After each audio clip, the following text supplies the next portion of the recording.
Welcome to the Adventures in Alchemy podcast, where we share tips, techniques, and true stories to support you in using the law of attraction and alchemy to create magic and live the life of your dreams. Here's your host, the founder of dailyalchemy.com, Michelle Martin Dobbins. Hey guys, it is Michelle Martin Dobbins from dailyalchemy.com, and this is another episode of Adventures in Alchemy. And today I want to talk to you about a very powerful spiritual alchemical practice, and that is the practice of deciding, just deciding to do something.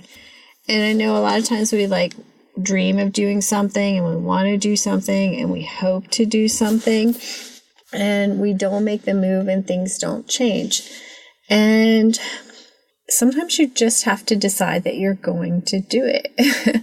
And I know that sounds really silly and trite because there are areas in my life where I'm still hemming and hawing. I'm still on the fence. I haven't made that decision for whatever reason to take things forward in my life in a certain area. But I did want to share with you two big areas where I did this in my life, and you can do the same thing. Sometimes you just have to be ready. I will give you that, but there's no time like the present, right? I'm telling this to myself as well as you. But when I was newly married, I was a school teacher, and my husband was a heating and air conditioning technician. He worked for someone else. He had a dream of starting his own business.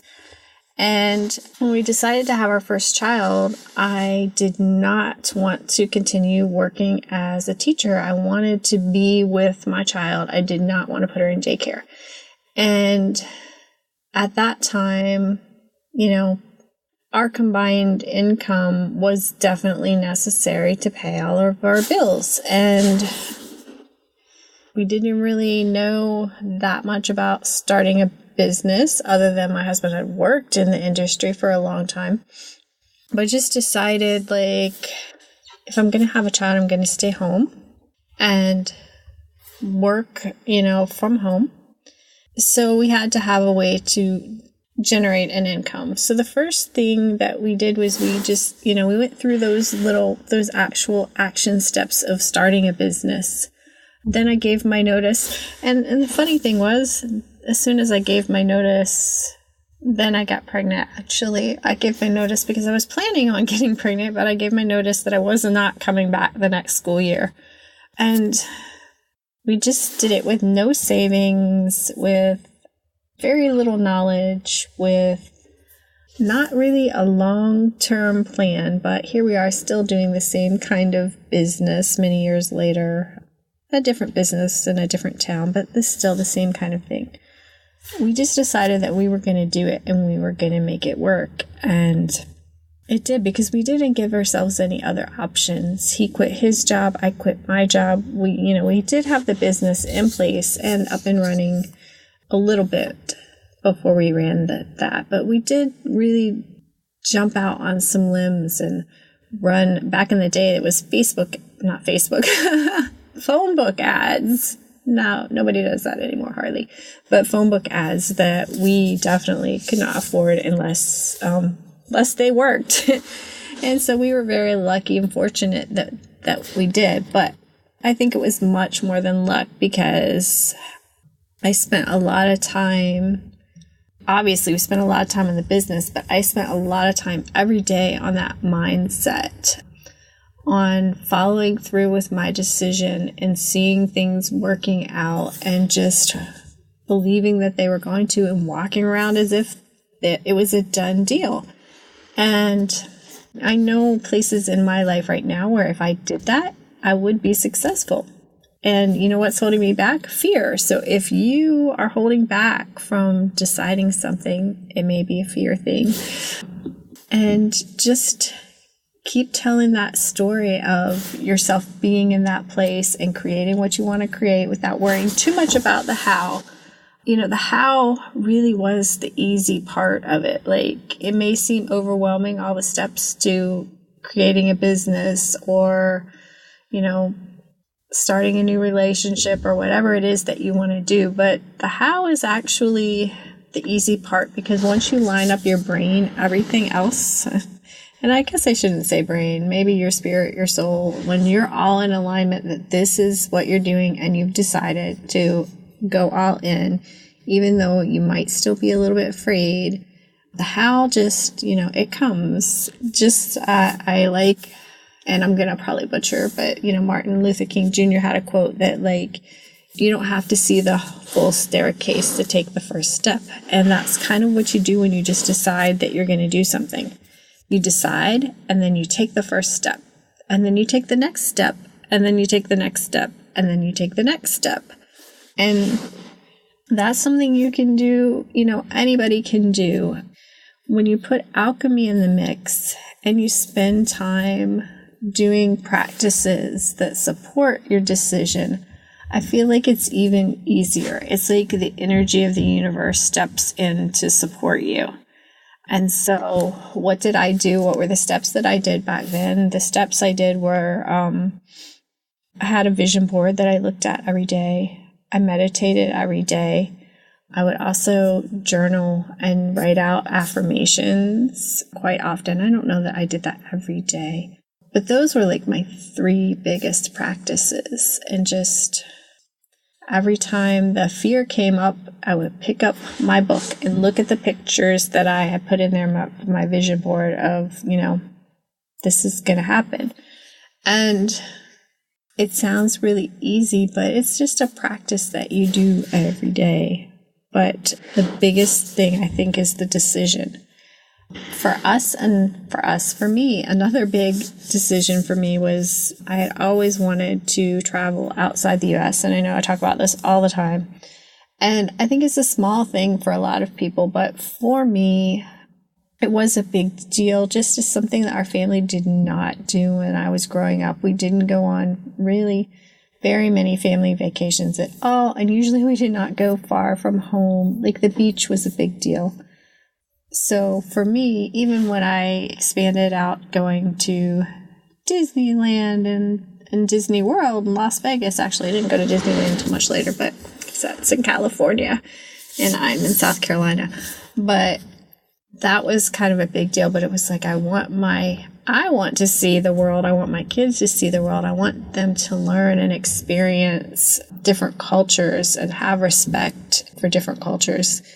And we had an au pair when my children were young, our very first au pair, who was living in Italy, working as an au pair, and I so wanted to go there when she was there. But I had 3 little babies, and financially, it seemed a stretch. And it also was I won't say kind of crazy, but I did decide to put it off. But then I got to a point where I realized that my oldest daughter was starting high school, and that if we didn't do this as a family now, soon, that we wouldn't. So I just decided that we were going to do it, and we were going to Italy, even though she didn't even live there anymore. And so I decided that, okay, we're going to do this. And at the time I decided this, I had no really plan. And I also knew that my husband was not on board. This was not like a priority for him. So getting 6 people back and forth to Italy, it's no cheap undertaking. So I was like, okay. But I just knew we were going to do it. So I started to look just a little bit, and then something happened and I kind of got called away, and I got an email from the homeschool group that we were in and found out that they were doing an overseas trip to Italy, and I was just like, So I told my husband, and I was like, I think we should go. And he was like, well, I guess we could do that. So I was like, okay. And I booked it.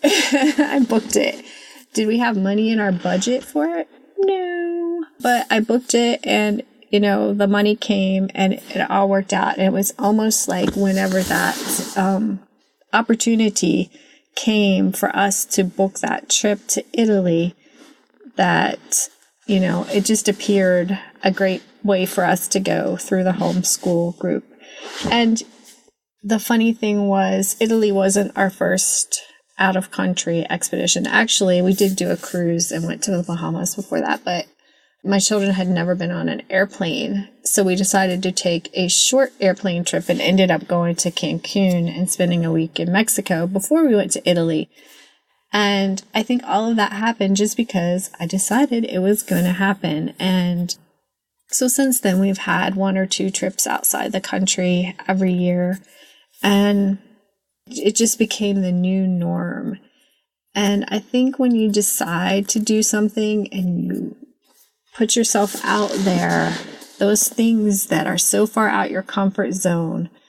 And like, I know it's funny because I always talk about traveling outside the US. And I know some people who are listening to this have probably traveled outside their home country. Like, that's no big deal. We've done that our whole life. And it's just an easy peasy part of life. For me, there was a lot of different boundaries around it, not just money, but like, is it safe? Should you do that? And, things message this that I was brought up with a child as, you don't need to go too far from your own home base.